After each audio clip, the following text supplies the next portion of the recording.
बढ़िया घुटने का ऑपरेशन करा के तैयार, दौड़ लगावे पर भगवान को भजन न करे, मंदिर न जावे। हाँ बताओ जरा। अब फिर हाथी बाहर आ गया आपकी बात, ऑपरेशन कराया मतलब हमने मौत को मात दे दी। अब फिर पांव पकड़ा मगर ने, अब की बार छाती डूबने लगी। अब बताओ कमर झुक गई, महाराज ब्लॉकेज हो गया, अटैक की समस्या बता दी डॉक्टर ने। अब तो भजन कर लो, नैना बाईपास सर्जरी करा लेंगे पर भगवान का भजन अजन नहीं करे महाराज। ये फिर मगर को मात दे दी, फिर मगर ने पकड़ा हाथी को। अब की बार मुंह डूब गया, दांत गिर गए, अब तो भजन कर लो। भजन अजन नहीं करे, बढ़िया नकली बत्ती से फिट करवा ली दांत में, बढ़िया चूरमा बाटी जी भजन नहीं करे महाराज। फिर पकड़ा मगर ने पाव, तो अब की बार कान डूबने लगे, सुनाई देना बंद हो गया। अब तो राम राम कर लो, अब तो भजन कर लो। मशीन लगा लेंगे महाराज पर भजन नहीं करे महाराज। हाँ अब की बार मगर ने पकड़ा तो बाल सफेद हो गए, अब तो भजन कर लो। पर बढ़िया डाई लाई करके महाराज खूब बार कार्य कर लेंगे और हम भजन नहीं करें महाराज। बताओ भजन तो नहीं करें। अब अंतिम बार जब सारा शरीर का बल खत्म हो गया, खुद की ताकत हो गई ना खत्म, अब पड़ गए पलंग पे बीमार। तो बेटा खड़ा, बेटी खड़ी, पत्नी खड़ी, पति खड़ा, परिवार के लोग आए, रे भैया बीमार पड़ गए, बीमार पड़ गए, 50 लोग खड़े रहेंगे।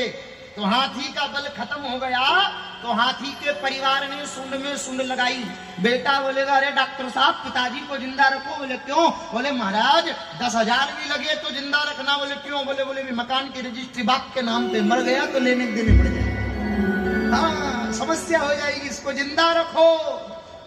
जिंदा बाप को नहीं रखना, जिंदा प्रॉपर्टी के लिए रखना, जिंदा संपत्ति के लिए रखना है, धन के लिए रखना है।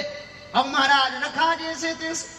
बताओ बीमार आदमी कितने दिन का? बोले 4 दिन का। 5वें दिन का बीमार आदमी हुआ तो कोई पूछने वाला नहीं, अस्पताल में पड़ा अकेला, 4 बेटे, बड़ा बेटा होके आ गया तो बाकी 3 बोलेंगे वो बड़े हिसाब जाके आगे, हम जाके क्या तीर मार लेंगे महाराज।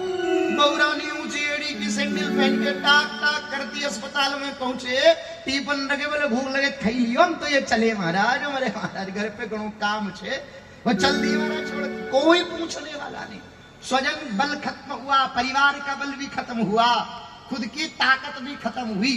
तब अंतिम समय में हाथी ने विचार कर लिया कि मेरा असली धन तो मेरा परमात्मा है। साचो एक गोविंदो झूठो जग संसार। अरे उस हाथी को अंतिम क्षण में भी याद आ गया कि मेरा रक्षण करने वाला मेरा भगवान है, और उसने पुकारा तो आए आधे नाम और सूंड पकड़कर हाथी को उबार लेना। भगवान कहते हैं उस अंतिम क्षण में भी अगर तुमने मुझे पुकार लिया, मैं सच्ची कहता हूं मैं तुम्हारे नजदीक खड़ा हूं, मैं तुम्हारा उद्धार करूंगा। पर पुकारो तो सही, मुझे याद तो करो, मुझे याद तो करो, मुझे पुकारो तो सही।